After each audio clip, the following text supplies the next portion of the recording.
Hello everyone, I am Niharika and welcome to the English Workbook. So we are going to do couple of more questions today. ये है test 9 SBI clerk mains के लिए short test series एक start करी थी मैंने 10 days 10 test and उसमें से 8 कंप्लीट हो चुके हैं. अभी भी 2 दिन बाकी हैं. अभी भी आप प्रैक्टिस कर सकते हो. आपको बहुत वैरायटी मिलेगी और मैंने काफ़ी अप्रोचेस को भी डिस्कस करा है. So make sure to watch दो सेशंस जो अगर आपसे छूट चुके हैं.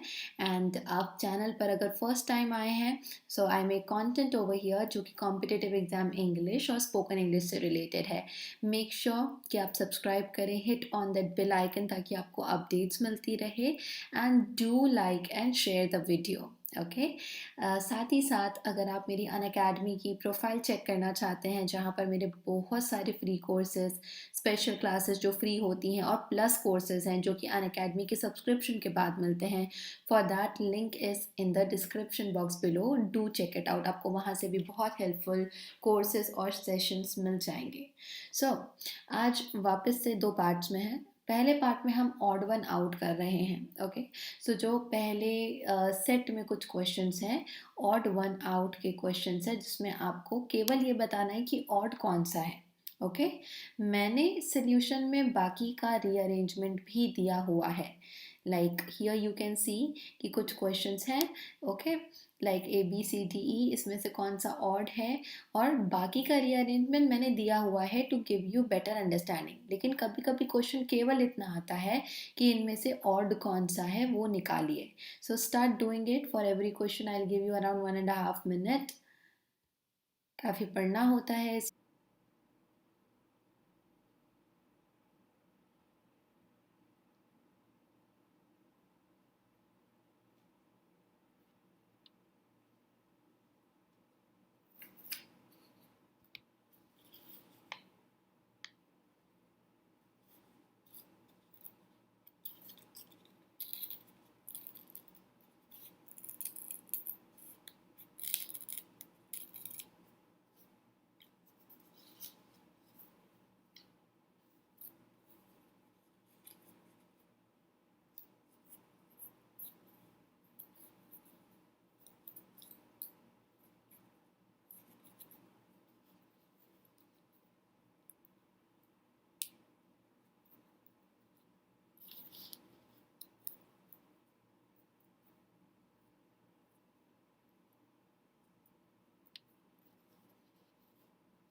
That's your answer for the first one.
C is the odd one.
Here again C is odd.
Again C is odd.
Okay, so the answer for this one is E.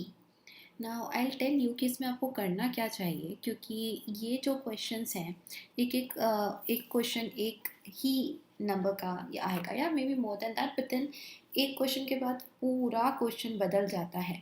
So when in exam such question comes, आपको 1 minute around में करने की habit होनी चाहिए. आप या तो इसमें पेयर बना लो या कभी कभी सीधे सीधे दिख जाएगा कि ये तो आउट ऑफ द कॉन्टेक्स्ट है. Let's see how. यहाँ पर बोला जा रहा है navigating complex procedures coupled with limited capacity are perhaps the biggest barrier to translating policy into impact. कुछ है जो बिगेस्ट बैरियर्स है इस काम के लिए. Implementation is trickier for programs that involve multiple government stakeholders. चलो ठीक है, यहाँ पे हम इम्प्लीमेंटेशन की बात कर रहे हैं, यहाँ पे हम नेविगेटिंग की बात कर रहे हैं. Despite government support and political will, legislations fail to achieve impact because of implementation changes. Implementation change हो रहा है. At the same time we do get this sense कि यहाँ पर implementation is trickier. Okay, it is challenges, not changes but challenges, but there are certain things जो कि बीच में आ रही हैं. implementation challenges अगर यहाँ हैं तो कैसे challenges हैं उसको बता रहा है बी. सी और बी यहाँ पर एक पेयर बन जाता है given its political context. Now यहाँ पर जो political context दिया हुआ है, we see land sits at the apex of such complexity. और कहाँ है ये complexity? If you see this one, B में आपने क्या बोला कि it becomes trickier. Navigating such procedures coupled with limited capacity are perhaps the biggest barriers to translating policy into impact. तो हम यहाँ पर देखते हैं कि अचीव इम्पैक्ट ही तो करना है, अचीव करना है इम्पैक्ट, और यहाँ पर टर्न जो हो रहा है, ट्रांसलेट जो हो रहा है पॉलिसी इनटू इम्पैक्ट, उसी की बात करी जा रही है. So a and given it's political contest, it sits land sits at the apex of such complexity. You do get over here कि आप इसको भी आगे बढ़ा सकते हो. It involves identifying eligible slums का कहीं से कहीं तक डायरेक्ट इनडायरेक्ट कॉन्टेक्स्ट कुछ भी नहीं है. Mapping land, validating demographic details and finally granting titles. हम जो भी बात कर रहे हैं यहाँ पे, हाँ लैंड क्वेश्चन में है लेकिन पर्टिकुलर लैंड नहीं है. ये 3 बातें जो हैं वो है कि इम्पैक्ट को अचीव करना, यहाँ पर इम्प्लीमेंटेशन से रिलेटेड चैलेंजेस जो है वो कैसे हैं, और फिर इम्पैक्ट कैसे अचीव करा जा रहा है. ABC में से तो कोई भी ऑड वन हो नहीं सकता. डी वाली बात इसको सपोर्ट कर रहा है गिवन इट्स पॉलिटिकल कॉन्टेक्स्ट, यानी ए में जो बात करी गई है, इम्पैक्ट की बात जो करी गई है उसी के पॉलिटिकल कॉन्टेक्स्ट की बात हो रही है. This one is odd one out. Then here, while many of these regulations, there has to be something कि कहीं पर regulations बताया हो. maze of regulations governing the sector. हम एक कोई वर्ड को नहीं ढूंढेंगे, मैं ये नहीं ढूंढूंगी कि कितनी बार रेगुलेशन आया है. That's not what I have to do. But कहीं ना कहीं कुछ जैसे दीज रेगुलेशंस है, दीज लगा है तो शायद रेगुलेशंस आया होगा, तभी वो पैसेज का पार्ट बनेगा, नहीं तो ऑड वन आउट कर देंगे. So that's why we are checking. यहाँ पर हमने मेज ऑफ रेगुलेशंस बोला और हमें दीज रेगुलेशंस मिला, एक पेयर बन गया. Yet another area. Okay, there has to be one area, तभी मैं अनदर वर्ड का यूज़ करूँगी. That is growing fast within the financial industries fintech. Financial industry, financial companies की यहाँ बात हो रही है, right. And here we get to see from established banks and non-banking financial companies to lean startups. Almost all players are betting on innovations in technology that increase efficiency of financial products. जब ये financial products की बात करी है तो हमने financial sector की बात करी है, तो B से ही लगा लगा E है. डी येट अनदर एरिया जो बोला जा रहा है, एज आई टोल्ड यू कि ये अनदर एरिया कहीं ना कहीं जस्टिफाइड होना चाहिए. So this is acting as a starter for this one कि एक और नया एरिया है जो अभी हमारे नोटिस में आया है. Okay, so this is what we are saying over here, और फाइनेंशियल इंडस्ट्री को लेकर बात हो रही है। Where as this one talks about regulatory sandboxes have emerged as the mechanism. किसका मैकेनिज्म है, कहाँ से फाइनेंशियल कंपनीज से रिलेटेड है? That can intermediate the tensions caused by the gaps between innovation and regulatory cycles. So ये जो है intermediate कर सकता है टेंशंस जो कि इस दूरी के कारण बने हुए, गैप्स के कारण बने हुए हैं। टोटली आउट ऑफ कॉन्टेक्स्ट है।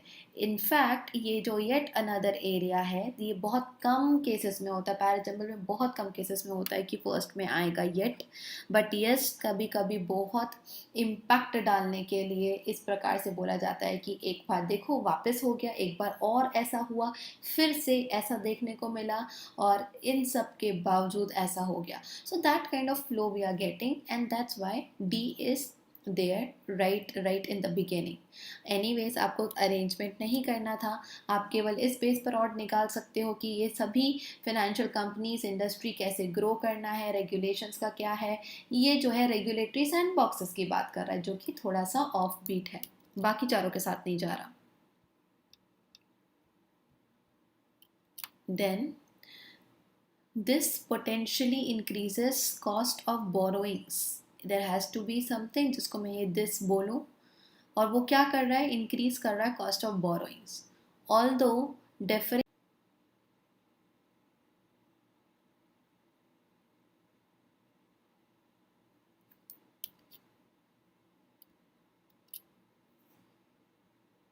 So you can C over here कि ऑल्दो का जो सेंटेंस है वो ख़त्म नहीं हुआ है। नाउ ये इंडिविजुअल सेंटेंसेस हैं, साथ ही साथ ये जो सेंटेंसेस हैं वो ना केवल इंडिविजुअल हैं, बट देन इनका मिलाकर, लेट्स से अगर बी को ऐड करना हो तो किसी और के साथ मिलाकर भी एक सेंटेंस बन सकता है, क्योंकि अभी तक बात पूरी नहीं हुई है। Although differing, okay, differing what and कितने से, will not breach norms as the RBI had originally intended to meet norms a year in advance. Although this thing B और E, और ये भी अभी तक although के सेकेंड वाली बात को नहीं बताए हैं। These investors on Tuesday termed the move as credit negative for the country's state-run banks.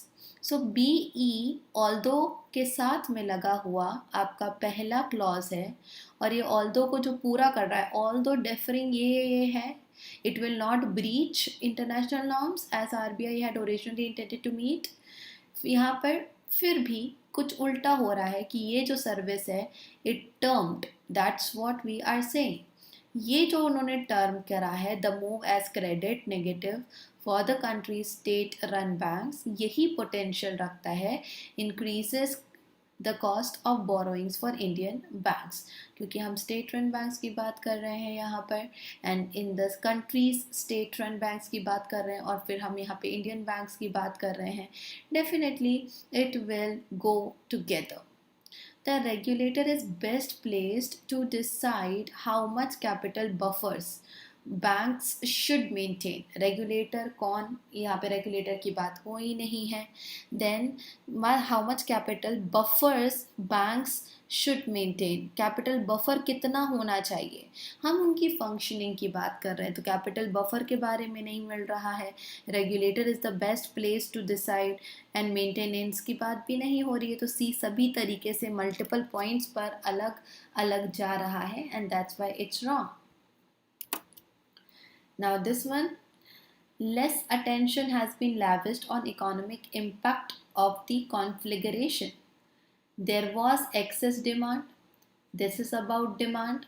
However, the disruption in shipping lanes, इसके कारण क्या हुआ, disruption के कारण because of the war also meant that Indian industry faced dislocations because of shortage inputs. इसमें भी import की बात करी जा रही है, जो वो हमारे supply से demand से connect करता है।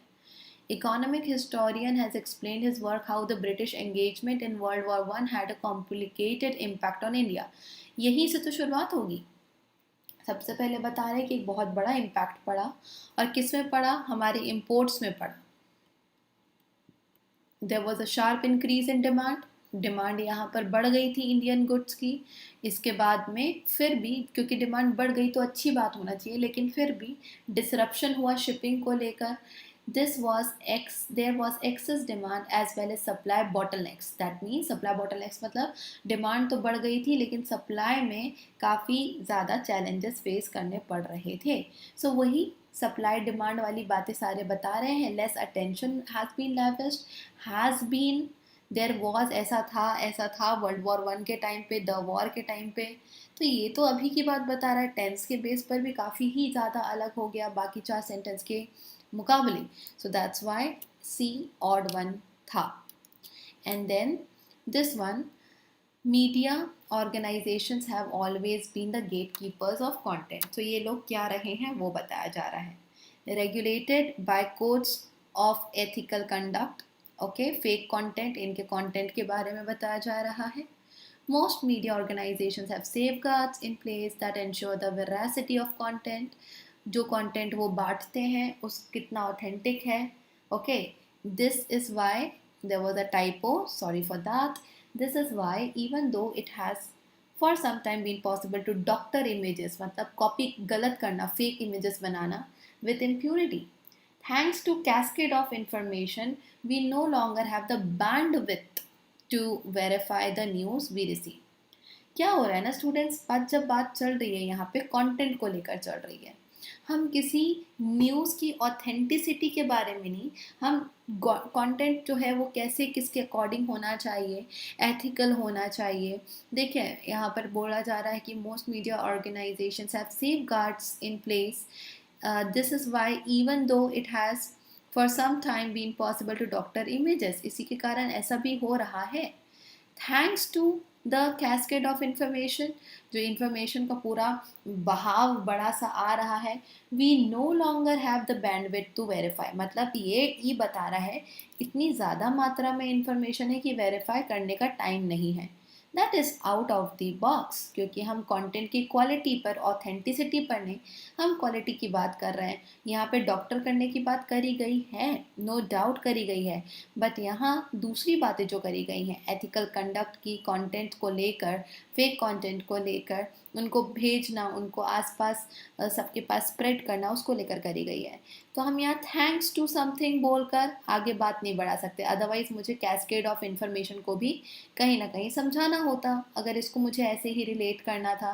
हेंस ई जो है, अगर ABCD पैराग्राफ बना तो आगे चलकर कहीं दूर आ सकता है, लेकिन इनका पार्ट नहीं हो सकता. That's what we get to see over here. चलिए अब हम नेक्स्ट 5 क्वेश्चंस करेंगे जो कि है थीम बेस. ओके, ध्यान से पढ़ो. आपको क्या दिया है पैराग्राफ, ये आपका क्वेश्चन है जिसका आंसर आपको आउट ऑफ दीज वर्ड्स कोई सा एक देना है. अगेन 1.5 मिनट में आप लोगों को देने वाली.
Okay, so the answer is argumentative.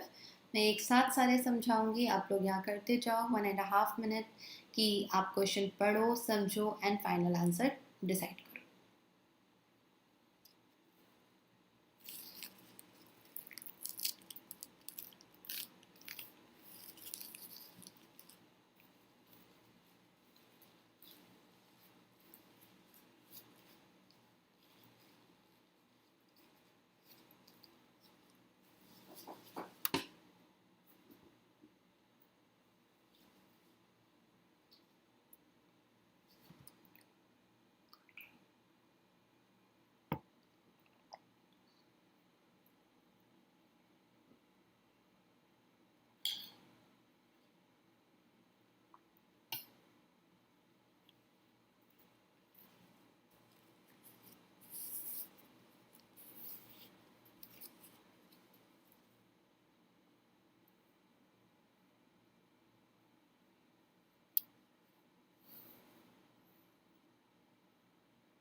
Answer is indignant.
Here the answer is informative.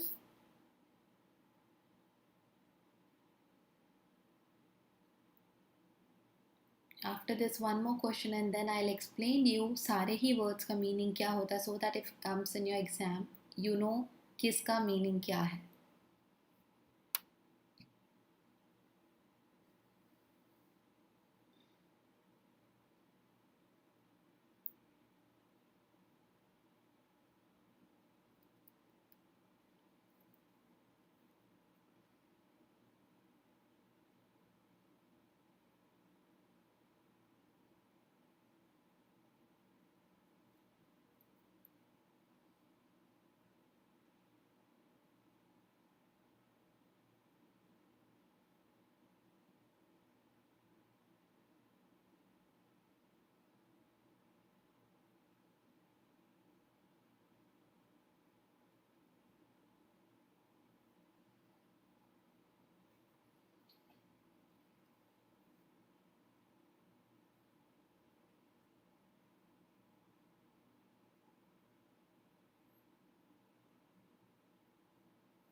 Okay, so for this one is condemnatory.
Okay, so time up and इसका आंसर है सटायरिकल। ठीक है, सबसे पहले इसका प्रोसेस होता है कि आप इस चीज़ को जो आपको दी गई होती है, you go through it. I knew that if I just prayed hard enough God would hear me, said the joyful टिमी।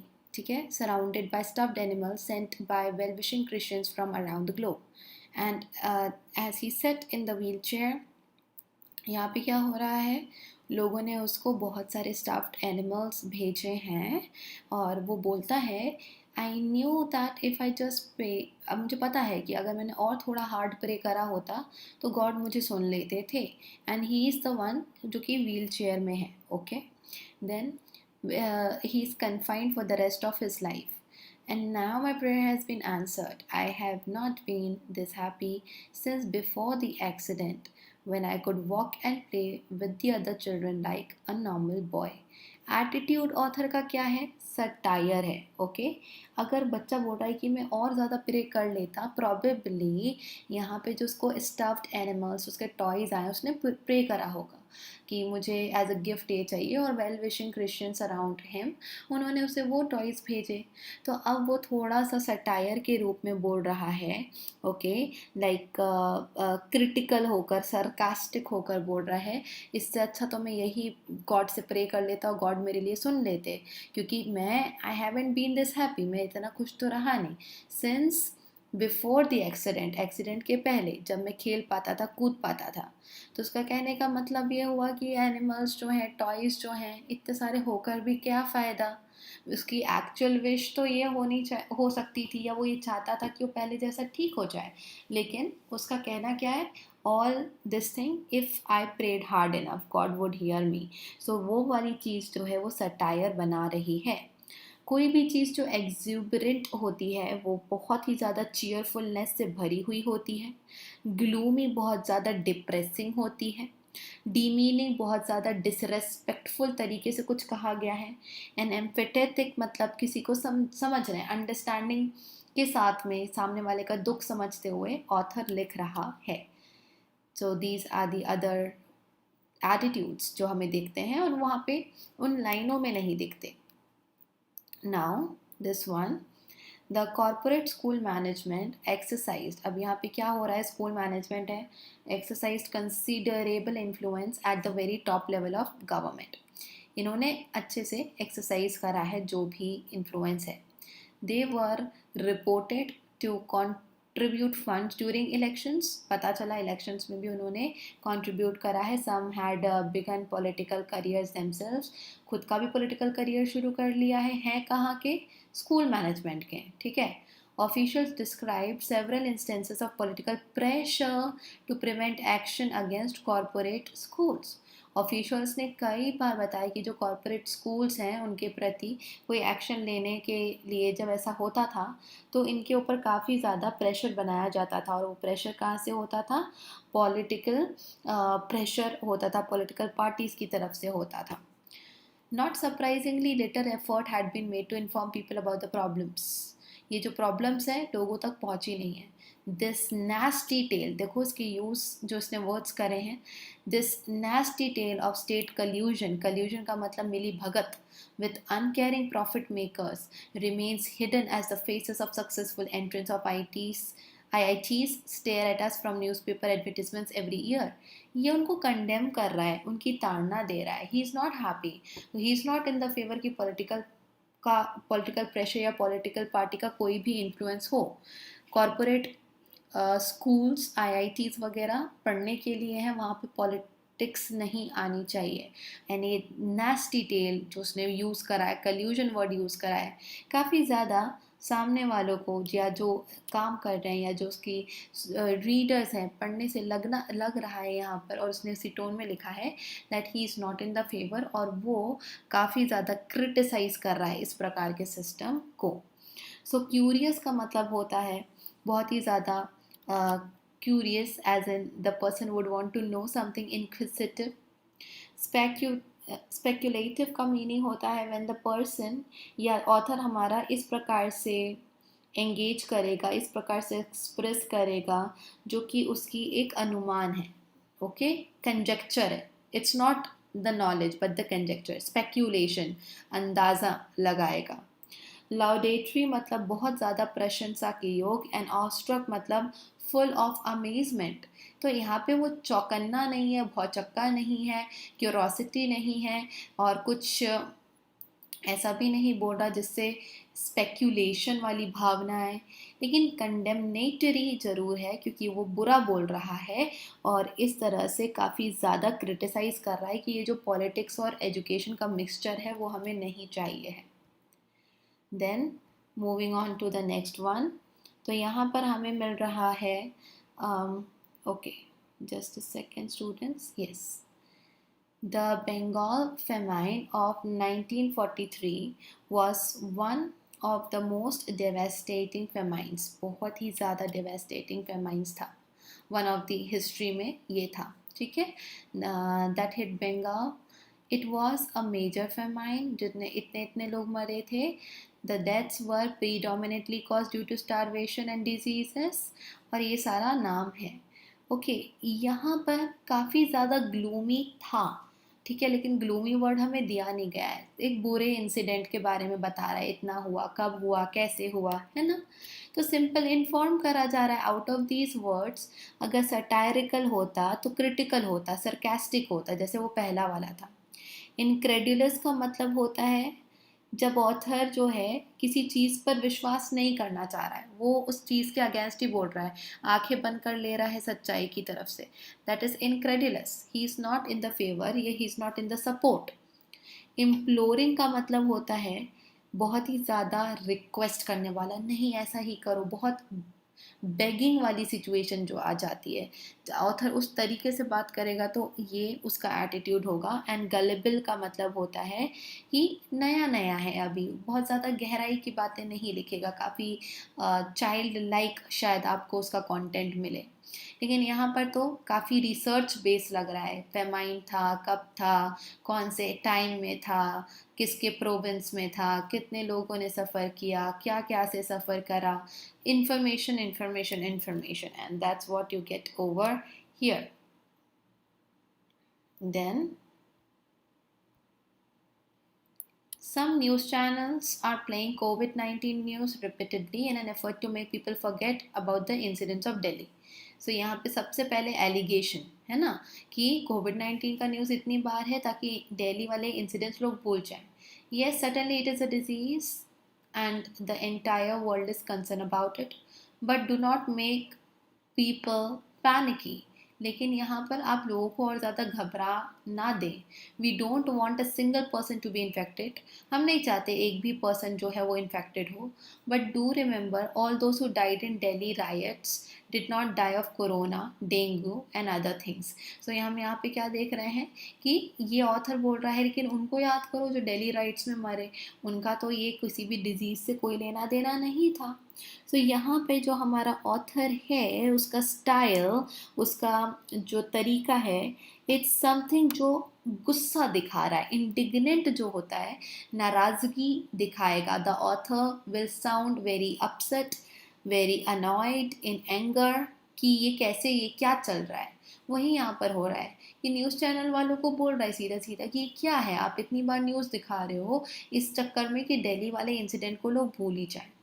एनालिटिकल होता है एनालिसिस और लॉजिकल रीजनिंग के, यहाँ कोई रीजनिंग नहीं दे रहा, वो अपनी बात कुछ नहीं बोल रहा, जो है वो उसने मेंशन करा है, तो एनालिटिकल नहीं होगा। देन यूफेमिस्टिक होता है इन अ वे, ओके, एक बहुत इनडायरेक्ट तरीके से बोला जा रहा है, instead of saying something in a blunt manner. Euphemistic, कोई चीज़ खड़ी खड़ी बोलनी है लेकिन उसको थोड़ा सा माइल्ड कर कर बोला जा रहा है, दैट इज़ यूफेमिस्टिक। डिप्लोमेटिक होता है कि सेंसिटिव चीज़ हो गई कोई, उससे डील नहीं कर पा रहे हैं, ओके, हाँ भी और नहीं भी, वो बीच वाला आंसर, बीच वाला ओपिनियन। सो उस प्रकार से बातों को लिखना कि एक निष्कर्ष पर नहीं जा रहे हैं, हम डील नहीं कर पा रहे हैं, आधा इधर आधा उधर है, उसको हम डिप्लोमेटिक कहते हैं, ओके। यहाँ भी हाँ वहाँ भी हाँ, ये भी अच्छा वो भी बुरा नहीं, वो डिप्लोमेटिक होता है। एंड वेग होता है जब चीज़ें अनसर्टेन होती, अनक्लियर होती हैं, घुमाते जाएंगे, क्लैरिटी आएगी ही नहीं। तो वो वेग हो जाता है, जो यहाँ पर नहीं है। यहाँ पे काफ़ी गुस्सा हो रहा है वो कि न्यूज़ चैनल वाले जो हैं कैसे इस बात को दबा सकते हैं जो दिल्ली में हुआ था।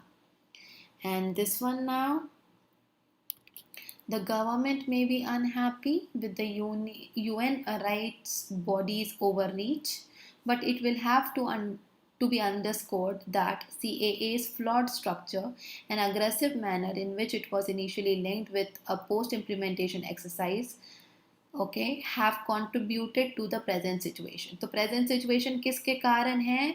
गवर्नमेंट में भी अनहैप्पी, लेकिन ये जो सिचुएशन है, प्रेजेंट सिचुएशन कुछ इस प्रकार से है। पहला सेंटेंस ये बोल रहा है, the sections of the legal fraternity and then other people have made a strong case that making religion a factor to include certain categories, एक certain categories को डालने के लिए, एक religion को एक standard बना लेना,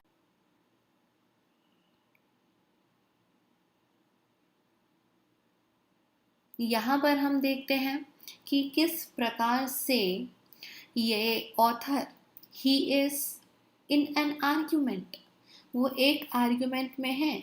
it will have to be underscored कि यहाँ पे फ्लॉड स्ट्रक्चर है, and the aggressive manner in which it is doing so and so, आज की प्रेजेंट कंडीशन पे जो असर पड़ रहा है वो ऐसा है।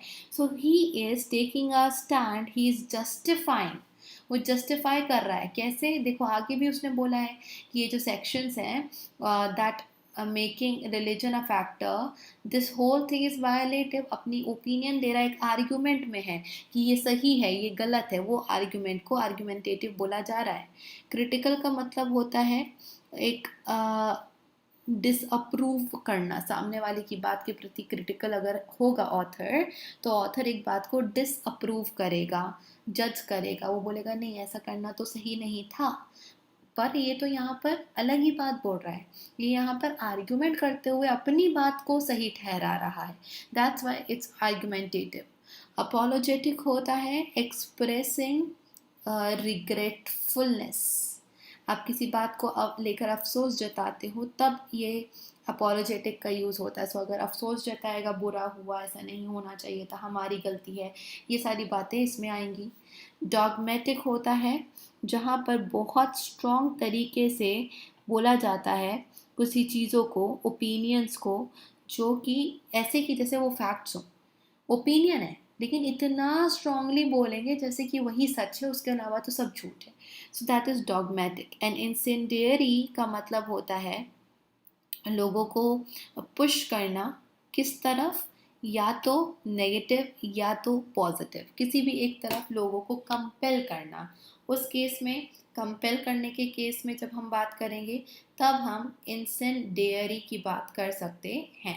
सो ये सारे जो वर्ड मीनिंग्स हैं इन सब के, ठीक है, उसको भी लेकर आप आगे बढ़ सकते हो, ठीक है। इंसेंडियरी का एक और मीनिंग होता है कि किसी के बीच में फायर इग्नाइट कर देना। तो फायर, बातों की फायर भी हो सकती है, हम बोलते हैं ना इसने तो आग लगा दी यहाँ पर, तो वही वाली बात इंसेंडियरी में भी पाई जाती है। ओके, सो ये हमारे आज के क्वेश्चंस थे, and thank you so much all of you for attending these sessions regularly. Make sure to like, share and subscribe. और अगर आप अनअकैडमी प्लस पर कंप्लीट प्रिपरेशन चाहते हो, English, quant, reasoning, GA, so make sure कि आप Unacademy plus join करें। और ज्वाइन करते टाइम आप इस कोड का यूज़ कर सकते हैं, that will give you additional 10% off. Okay, plan it out. आपको एक सिस्टमैटिक पढ़ाई करने के लिए बेस्ट ऑप्शन है, it is the best option available, और वो भी आपके घर के सेफ जगह से। So think about it. Will be seeing you tomorrow same time over here. Till then take care.